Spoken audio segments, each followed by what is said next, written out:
말씀 다 찾으셨으면 우리 마태복음 20장 1절에서 16절 말씀 교독하겠습니다.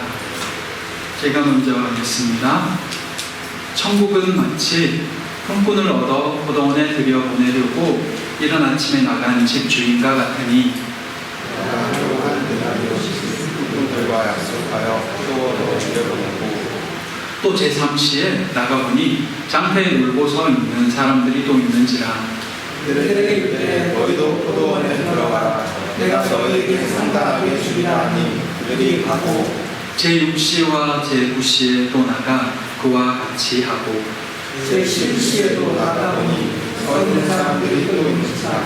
이르되 너희는 어찌하여 저녁으로 들고 여기 사느냐. 이르되 우리를 품꾼으로 쓰는 이가 없음이니이다. 이르되 너희도 포도원에 들어가라 하니라. 저물매 포도원 주인이 청지기에게 이르되 품꾼들을 불러 나중 자로부터 시작하여 원조 자까지 샀을 줄 아니. 제11시에 온 자들이 와서 한 데나리온씩을 받거늘 원조 자들이 와서 더 받을 줄 알았더니 그들로 한 데나리온씩 받으시라.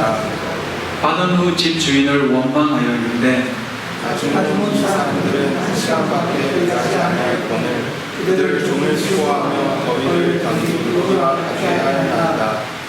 주인이 그 중에 한 사람에게 대답하여 이르되 친구여 내가 네게 잘못한 것이 없노라. 내가 나와 한 데나리온의 약속을 하지 아니하였느냐.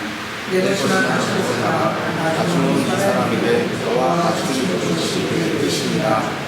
내 것을 가지고 내 뜻대로 할 것이 아니냐. 내가 선함으로 내가 악하게 보느냐.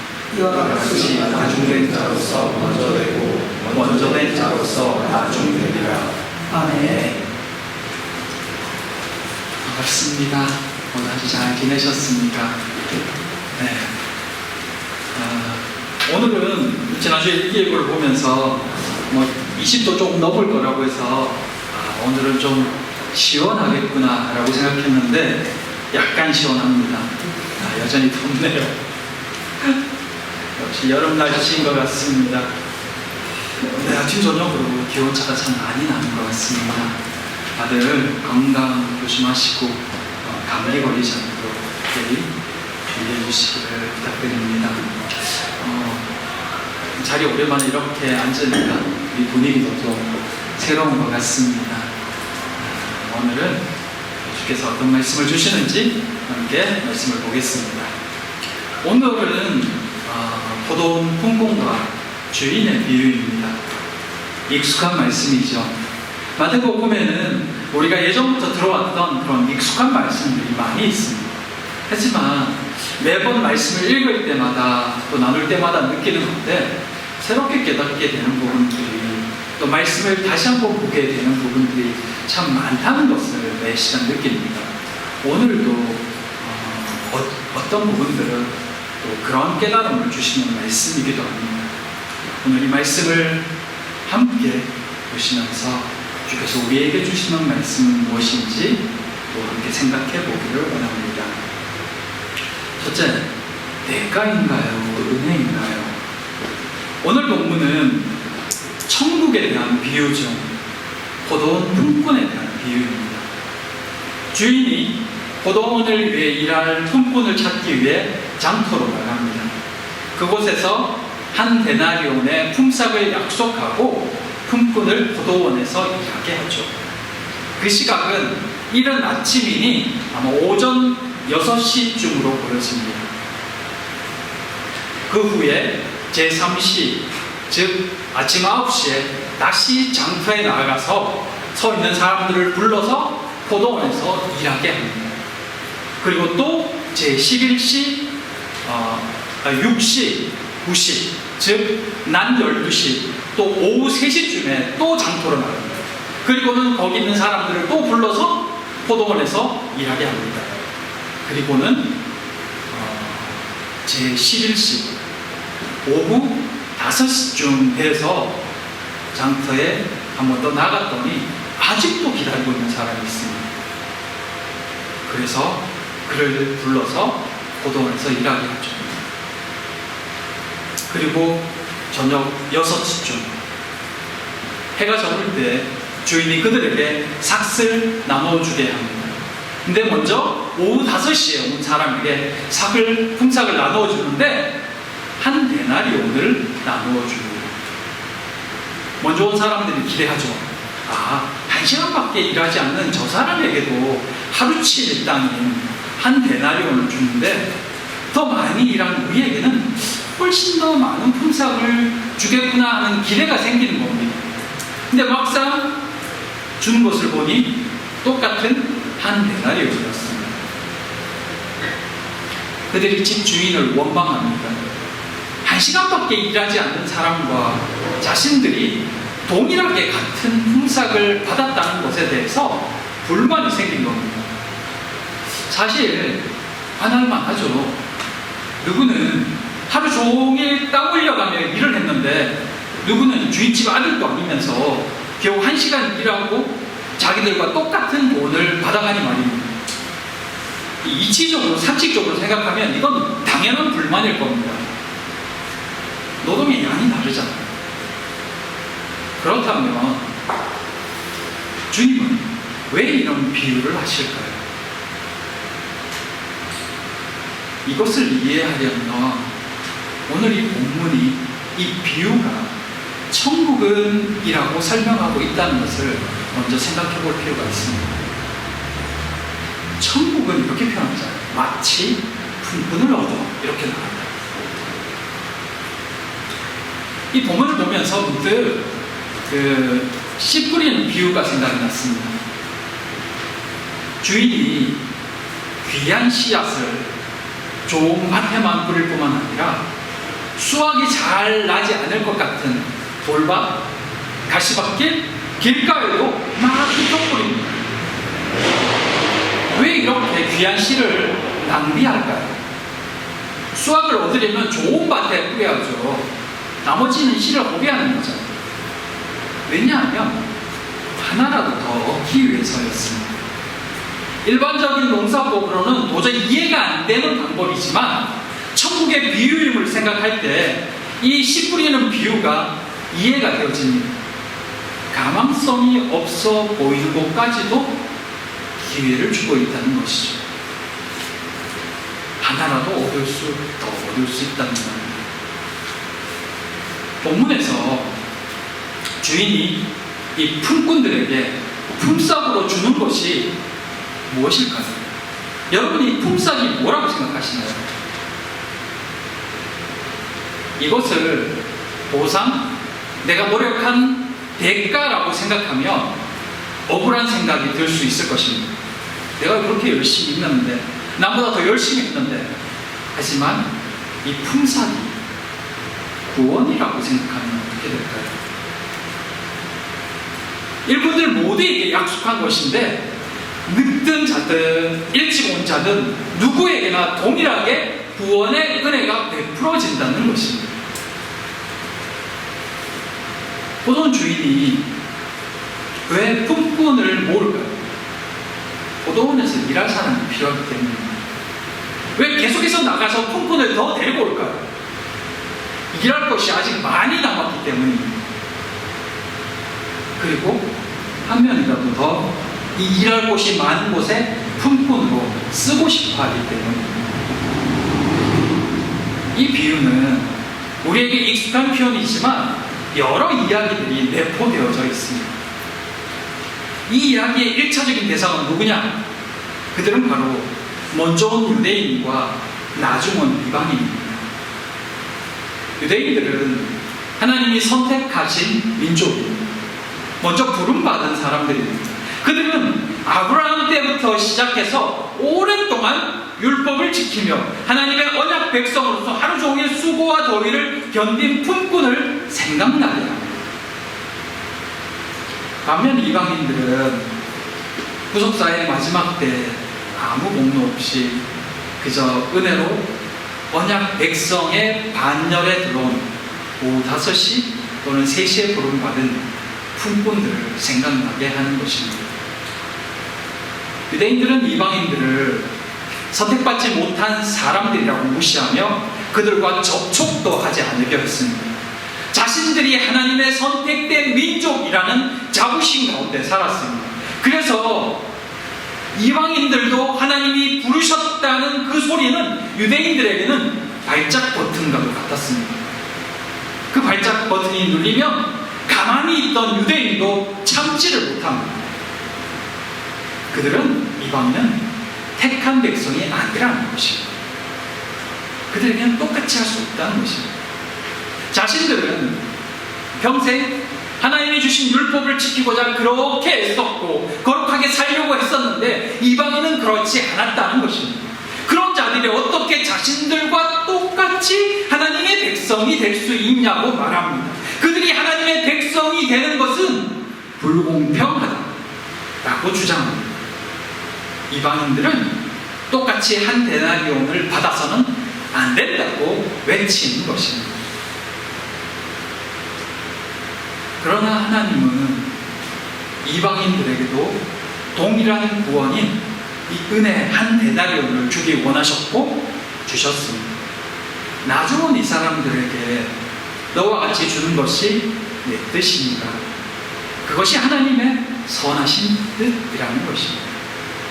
바울은 이방인들도 복음으로 말미암아 그리스도 안에서 함께 상속자가 되고 함께 지체가 되어간다고 말합니다. 복음의 비밀이 이 비유 안에 담겨져 있는 것입니다. 그런데 이런 유대인들의 보상심리는 은근히 믿는 자들 안에서도 퍼져 있는 생각이기도 합니다. 오늘 이 본문의 비유는 베드로의 질문에 대한 그 대답의 연속성상에 있는 비유입니다.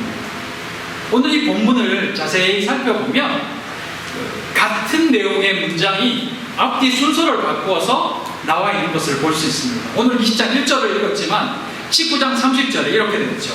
그러나 먼저 된 자로서 나중되고 나중된 자로서 먼저 될 자가 많으니라. 오늘 본문의 16절 끝에 보면 이렇게 됐습니다. 나중된 자로서 먼저 되고 먼저 된 자로서 나중되고. 동일한 내용의 문장이 시작과 처음 출발과 끝에 같이 들어가 있는 겁니다. 이걸 소위 그 샌드위치 구조라고 표현하는데, 즉 같은 표현으로서 이 전체를 감싸고 있다는 뜻입니다. 그 말은 이 비유가 바로 먼저 된 자, 나중 된 자의 설명이라는 것, 그것이 바로 베드로의 질문에 대한 대답이라는 것을 의미하는 것입니다. 천국은 세상의 계산법과 다르다는 것입니다. 가치관도 다르다는 것입니다. 그런데 많은 경우 포도원에서의 수고의 양이 많을수록 우리가 원래 장터에 서 있었던 무자격한 품꾼이라는 것을 잊어버리는 겁니다. 내 땀방울을 권리 삼아서 내가 저 사람보다 더 많이 받아야 합니다라고 주인에게 불평을 쏟아놓으며 천국을 거래장으로 만들어버린다는 것입니다. 내가 이만큼 했으니까 더 많이 받는 게 합당합니다라고 주인에게 주장한다는 것입니다. 하지만 오늘 이 비유가 보여주는 천국의 법칙은 명확합니다. 포도원에서의 품삯은 내 노동의 대가가 아니라 주인의 선하심으로 거저주시는 구원의 은혜를 의미한다는 것입니다. 아침 6시에 이 포도원 품꾼이 남들보다 먼저 일을 시작할 수 있었던 이유도 그가 훌륭해서가 아니라 주인이 그를 먼저 선택해서 포도원을 열어주었기 때문입니다. 내 행위보다 주인의 은혜가 언제나 먼저였습니다. 천국은 대가의 장소가 아니라 구원의 은혜가 지배하는 곳입니다. 오늘 나 같은 자를 포도원에 들여 보내주시고 굶지 않도록 한 데나리온의 생명을 채워주셨구나. 그 주인의 주권적 은혜에 감사하고 압도당하는 것, 그것이 바로 천국인 것입니다. 구원의 출발점은 내 노력이 아니라 하나님의 전적인 선택과 자비입니다. 내가 잘해서 일을 잘하고 내가 뛰어나서 일을 하게 된 것이 아니라 주께서 나로 일하게 기회를 주셨기 때문에 내가 먼저 일할 수 있었다는 것입니다. 그 은혜가 계속해서 다른 사람들에게 부어지고 있는 것입니다. 그런데 우리는 비교의식으로 내가 먼저 했으니까, 내가 많이 했으니까, 내가 더 많은 시간을 들였으니까 라며 비교하고 내게 주신 은혜에 만족하지 못하고 남에게 주는 은혜에 비교의식과 분노를 가진다는 것입니다. 무덤 폭군의 비유는 그게 아니라고 말합니다. 이것은 구원이라고 표현합니다. 대가를 요구하는 사건이 아니라 그저 주신 구원의 은혜에 감격하는 진짜 꿈꾼이 되시기를 바랍니다. 주께서 불러주셨습니다. 일하게 해주셨습니다. 그건 감사일 뿐입니다. 은혜를 잊지 않는 모두가 되시기를 바랍니다.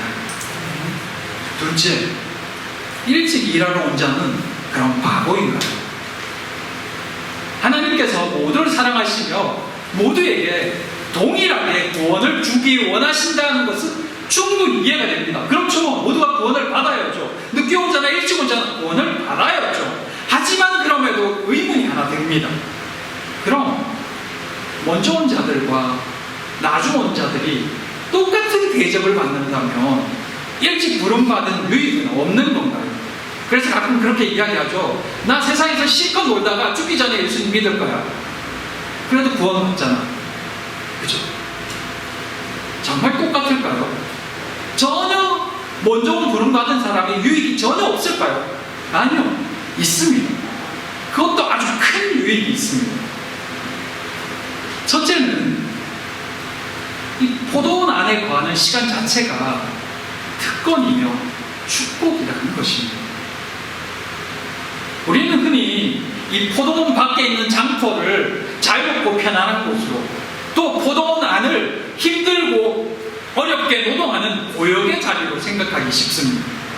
하지만 1세기 유대 사회의 맥락에서 볼 때 주인의 선택을 받기 위해 기다리는 이 장터는 자유로운 곳이 아니라 굶주림과 실업, 내일의 생존을 보장받지 못하는 절망과 불안의 장소였습니다. 여러분들 아마 방송에서 그 일일 노동자의 삶을 비추는 것을 본 적이 있을 겁니다. 아침 일찍부터 밥 먹고 나가서 정해진 장소로 가서 대기합니다. 그러면 일꾼을 구하는 사장이나 또는 작업반장이 와서 자신들의 일에 적합할 만한 사람을 뽑아가지고 그리고 데리고 갑니다. 건장한 사람은 빨리빨리 선택돼서 나가지만 몸이 약하거나 또는 장애가 있거나 또는 이 일을 하기에 적합해 보이지 않는 사람들은 기다립니다. 그러다가 결국 어떤 이들은 하루 종일 기다리기만 하다가 그냥 집으로 돌아가는 경우도 있었습니다. 1세기에 이 장터가 그랬습니다. 하루 종일 아무도 자신을 써주지 않아서 우리를 품꾼으로 쓰는 이가 없나이다 하며 불안과 거절감, 소외감 속에서 이 일당을 벌지 못하면 가족의 하루를 굶어야 된다는 그 절박함 속에서 이 피가 마르는 고통을 겪던 자리, 그곳이 장터이며 일을 구하지 못한 사람들의 마음인 것입니다. 포도원 안은 어떨까요? 아침 일찍부터 주인의 부름을 받아 갈 곳이 생겼고 일용할 양식이 확보되었으며 안전한 울타리 안에서 주인의 보호를 받으며 의미 있는 노동을 하는 자리였습니다.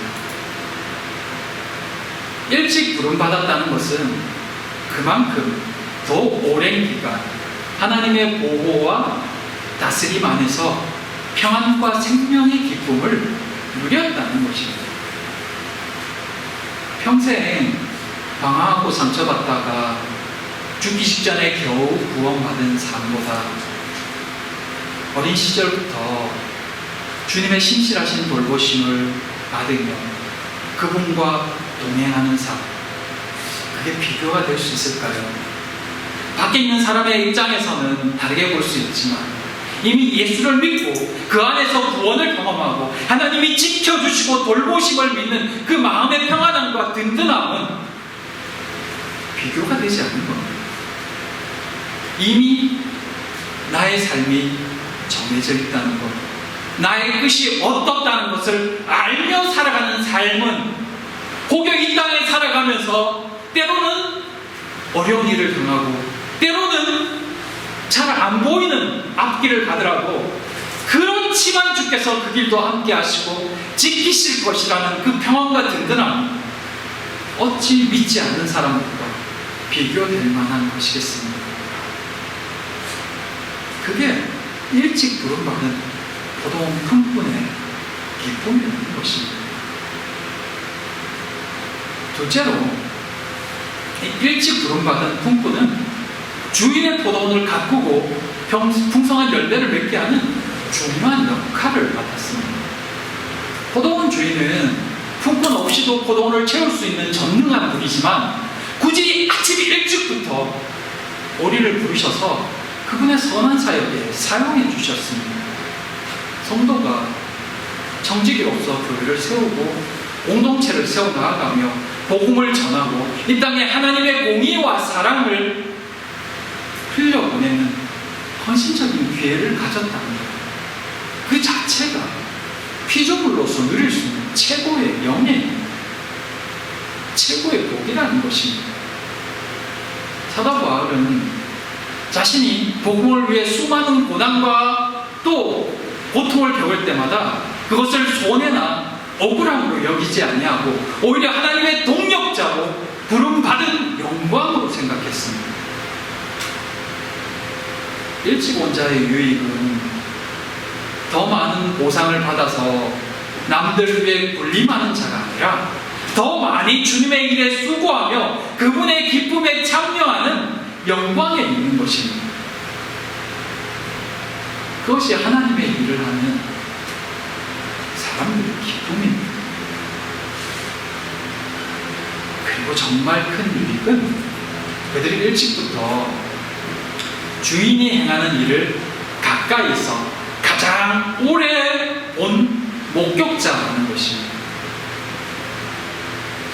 그들은 주인이 오전 9시, 오전 12시, 오후 3시, 심지어 오후 5시까지 나가서 길거리에 가난하고 소외된 자들을 불러서 그들을 포도원에서 일할 수 있게 하시며 그들의 생계를 유지시켜 주시는 그 자비를 볼 수 있었습니다. 이들이 정말 주인의 마음을 이해하는 자였다면 오후 5시에 온 자가 한 데나리온을 받을 때 그들에게도 생명의 기쁨을 주시는구나, 주인의 자비하심을 이해하고 기뻐하고 감격했어야 했습니다. 우리 주인이 정말 자비롭고 은혜로운 분이시구나, 그분의 은혜가 끝이 없구나, 저 굶주릴 만한 가정도 살리시는구나, 주인의 성품을 닮아가고자 해야 했습니다. 일찍 온 자에게 가장 큰 유익은 주인의 마음, 그리스도의 심장을 품을 수 있었다는 것에 있습니다. 그걸 배울 수 있는 특권이었습니다. 하지만 그들이 보상에만 집중함으로 인해서 이 배움의 기회는 오히려 시기와 원망의 걸림돌이 되고 말았다는 것입니다. 흔히들 말하는 천국에서의 상급, 그것은 엄청난 보상을 받는다는 이야기가 아닙니다. 누구는 천국에서 황금집에 살고 누구는 천국에서 개털모자 쓰고 있는 그런 의미가 아닙니다. 그게 상급이 아닙니다. 그 상급은 하나님과의 더 깊은 관계입니다. 하나님과 함께 할수록 하나님과 더 깊은 관계를 맺을 수 있고 그 속에서 하나님이 주시는 더 큰 은혜를 누릴 수 있다는 것입니다. 더 많이 쓰임받은 사람일수록 더 주님과 친밀한 관계 속에서 살아간다는 것입니다. 그게 보상입니다. 사랑하는 성도 여러분, 먼저 온 자의 수고와 은혜는 결코 의미 없지 않습니다. 주님 앞에 먼저 쓰임받은 주님과 동행한 자의 그 삶은 결코 의미 없는 삶이 아닙니다.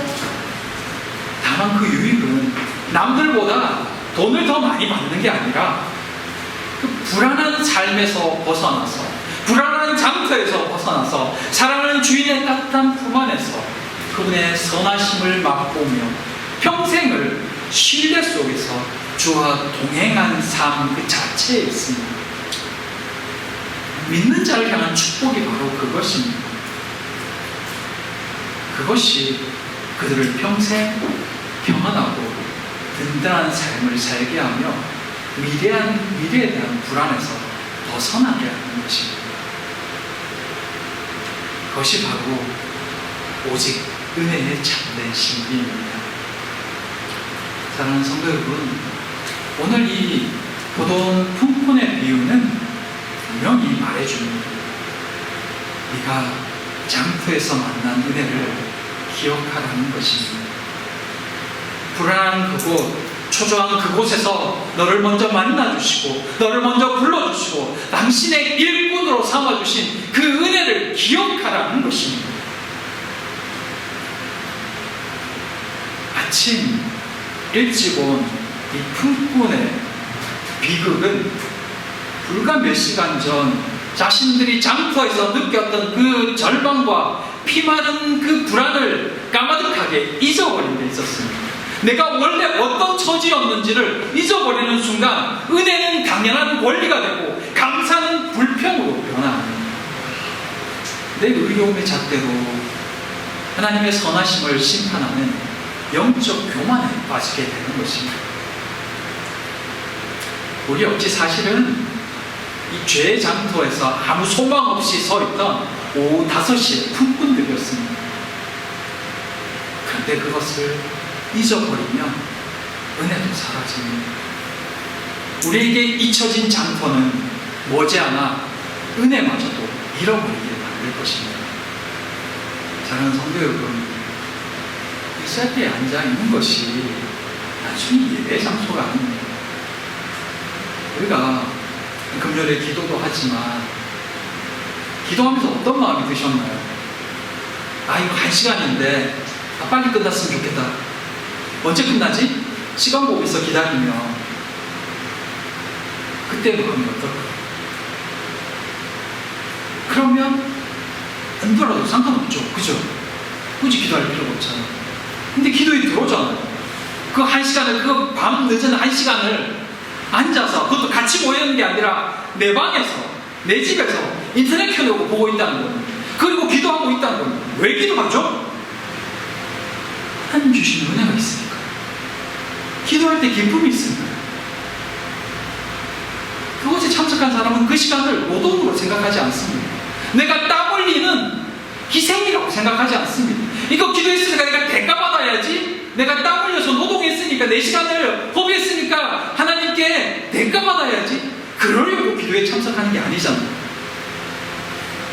그 시간 통해서 은혜 받고 싶고, 그 시간 동안 함께 기도하고 싶고, 그 속에서 하나님과 더 가까이 동행하고 싶은 거잖아요. 그게 품꾼의 기쁨이라는 거예요. 그게 하나님과 함께 할 때 주어지는 은혜라는 것입니다. 그거 잊지 말라는 거예요. 그게 은혜라는 것을 잊을 때, 고상만을 내가 1시간 기도했으니까 1시간 하나님 내게 이 1시간치 복을 주십시오라고 기대하는 그 심리가 맞지 않다는 것입니다. 그게 포도원 품꾼이 우리에게 가르쳐주는 진리입니다. 그 전에 우리는 장터에서 주인의 손을, 구원을 기다리던 자였다는 것 잊지 마시기 바랍니다. 그걸 기억하면 우리는 하나님의 은혜 안에서 이 시간이 얼마나 감사한 시간인지를 경험하게 될 것입니다. 그렇게 부름받은 자의 유익을 마음껏 누리며 이 땅을 살아가는 모두가 되길 바랍니다. 그리고 마지막에 주님 안에서 더 깊이 주님과 교제하는 이 모든 성도님들 되시기를 진심으로 소망하고 축복합니다. 기도하겠습니다. 사랑과 은혜의 하나님 감사합니다. 우리를 불러주심이 은혜이며 쓰임받음이 복임을 다시 한번 기억하게 하시니 감사를 드립니다. 주의 은혜를 마음껏 누리며 더 아버지의 성품을 닮아가는 저희이기를 소망합니다. 하나님, 저희를 더 제자되게 인도하여 주시옵소서. 이 한 주도 성령의 인도하심을 따라 더 복음의 일꾼이 되기를 소망하오며 예수님 이름으로 기도드립니다.